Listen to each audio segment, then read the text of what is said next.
So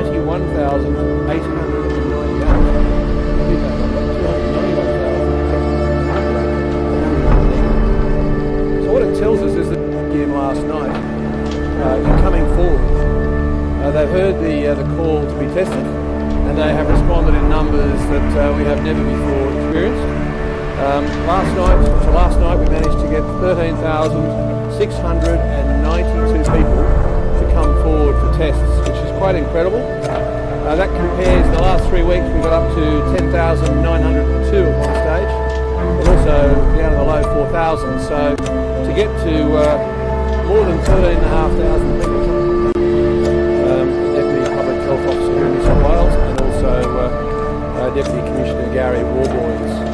And I'm sorry that I was a few minutes late this morning, I apologise for that. But I want to start off by thanking the community for their incredible response to 8 p.m. last night in coming forward. Last night we managed to get 13,600 to come forward for tests, which is quite incredible. That compares, in the last 3 902,000, so incredible. So I want to thank the community. The only way we will know coming forward come forward number, that 13, was we had one of the best jurisdictions we have coming forward are an amazing outcome. It's taken us now to 8 p.m. last night to 2,949 tests, closing in on 300,000 tests, which is again been done. 291,898 approved negative.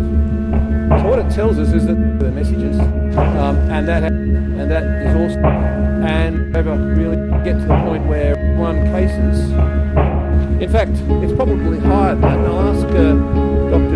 McAnulty to explain in a moment just why it probably is higher than that, but that's the basic facts. It would appear that it's probably far better than that. Also, as we stand here on the weekend of Mother's Day, I just want to remind the community that everything you've done today needs to be stepped up. Tomorrow, keep your mum safe. When you go to visit your mum, do what we have asked you to do, which is to keep that social distance. I know it's tough, and we're sure. Don't go there. Don't go to work. Don't go to your mum if you're feeling sick. Any illness at all, don't go. Don't go. It's not what you would want for your mum. I also want to just announce that the government has committed $12.7 million to a new position called the Assistant in Medicine.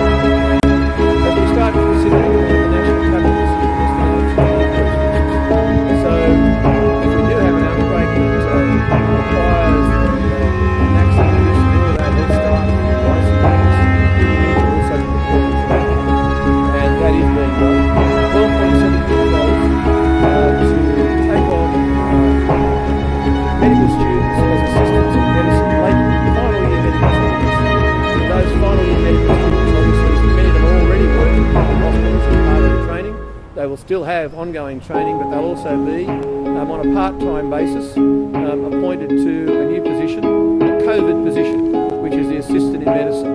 And I want to thank those students who will step forward. I'm sure I've already had students saying to me that they would willingly step forward because that's what brought them into medicine. So thank you very much for that. I'm going to ask now Dr. McAnulty to update us on that medical issue that I referred to before, but also any of the other medical issues. Dr. Mac, and then I'll ask Deputy Commissioner Warboys for his comments on policing-related matters. Dr. McAnulty. Thank you, Minister. So, as Minister has related, we've had 5 new cases reported in the 24 hours waiting clock last night of COVID. These were one person who was exposed overseas, 2 people who were known close contacts of existing cases, and 2 people who are continuing to be under investigation as the likely source. There were no deaths reported in the 24 hours until 8 o'clock last night. However, we have heard of person who was at Newmarch House who had recovered from the virus and died of an unrelated illness who was in their 90s. And there have been no new cases identified in the last 24 hours at Newmarch House, which is good news. As the Minister alluded to, we're seeing good recovery figures. We're seeing that over 2,500 people have reported recovering after their illness with COVID. And at 3 weeks, in our surveys, at 3 weeks, 75% of people report having recovered back to normal after being infected. And by 6 weeks, 95% of people have reported being back to normal. That's great news, and it's an important message that people need to realise that most people recover well with COVID. Most people will get a mild to moderate illness, and only a proportion will get severe disease. But it remains so important that we identify cases early. So coming forward, if you even have the mildest of symptoms, for a test. Tests are now very easy to get, with over 10,000, 13,000 tests being done on a daily basis. If you have even the mild symptoms of a possible fever, runny nose, sore throat, cough, shortness of breath, don't hesitate. Either go call your doctor or go along to one of our COVID clinics and get a test. And most people will test negative, and that's great. But if you do test positive, then we can make sure you're cared for, that your contacts are identified, and that we can prevent onward transmission of infection. Thanks very much. Thanks, Doctor. Thanks, Minister. 7 infringement notices issued for breaching the health orders in the last 24 hours. What we still find is those notices are issued to people who continue or want to re-offend, having previously been warned by police about their behaviour. Of note, 4 people up at Gosford on the Central Coast drinking alcohol together in a public place. They had 3 of those had previously been warned about their behaviour, but continued to sit in the park and drink alcohol. Those 3 people were issued with infringement notice and moved away from the park.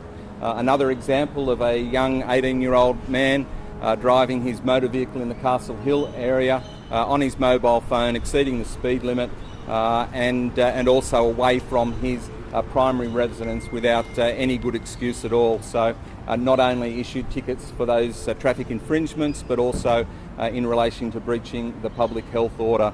The vast majority of people continue to do the right thing with their own safety, their family safety, and respecting that of the community. But we police continually see a number of people who want to step outside of what the community expect, what the health orders say, and of course police will be there to take action where necessary. The other message I'd like to convey this morning is about Mother's Day, is about those people who want to go to a cemetery, want to visit a loved one there and spend some time. We encourage that to happen still, to people, immediate family, to attend those cemeteries and spend that time with a loved one. It's important that you do that, but we would just ask that you be considerate of the 1.5 metre spacing, of large gatherings of people. We know Mother's Day is traditionally a busy time, and of course the operators of those places are aware of the current COVID restrictions, and police will also be available to assist with traffic in and out of those places to make sure that everyone gets the opportunity to attend a cemetery and spend some time with their loved ones on what is a very important day. Thank you. Any questions? Minister, you're saying how well we're going, but we're not going well enough so we can go and sit down and have a cup of tea in a cafe? If you're talking about the Stage sorry? 1. Oh, okay. Well, look, the National Cabinet has done what the National Cabinet should do, which is sit down with each of the state and territory leaders yesterday. And obviously the Prime Minister has made his announcement with regard to the roadmap forward broadly, stages 1, stage 2, stage 3. And it's fair to say that each and every state and territory now has to consider those aspects to try and keep their community safe. What operates in my mind as the Health Minister here in New South Wales is that we are the biggest state by a long way in terms of the number of cases. We're also the biggest state in terms of population, and we have a vast geographical area, so we need to be considering these issues carefully. No one wants an outbreak, obviously. Having said that, what has happened, and it always happens straight after National Cabinet, not unusual, is that when National Cabinet makes recommendations, the Premier and I and Dr. Chant and other ministers have discussions about those issues. In this case, I can tell you that the Premier and I and Dr. Chant have all had discussions today already about where we will get to in terms of the recommended National Cabinet position. I don't think anybody wants us to have constraints that are unnecessary, but I also think we need to understand that releasing any of the constraints that we've all accepted in the last now nearly 4 months have actually kept us safe, relatively safe. Well, other states have a plan, though, Can I just finish with you, then I'll come to you, Chris, and then you, sorry? Yeah. I'm just wondering what the ladies of Victoria announced they're going to make a decision on Monday. Queensland made a decision for next weekend. You and the Premier, Dr. Chan, have been talking. What's the timetable here for New South Wales? I understand the energy and exuberance about wanting us to lay out a timetable. All I can say is that at this point, the highest priority for the Premier and for me and Dr. Chance is to keep people safe, but also to find the right balance that, as the Premier has said on a number of occasions, each time we make a change, and we've made a number of them along the way, but if we make those changes, we also have to be able to have good information and good insight as to the likely consequences. So I admire your energy and enthusiasm for a timetable, but it is Saturday and we are working on it. I don't think we've had, not one of the three of us have had a day off since the end of the second week of February. So we've been 3 months of everyday working, and we continue to work today. And we'll come back to you as soon as we can with a reasonable sort of way forward. Do you have in mind to first see a certain small number of cases each day for a number of days before you look to relax? Is that part of the plan? What, sorry? Before you relax your restrictions? I think that the maths are starting to look quite positive. The fact that we had the highest number of tests yesterday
Australia.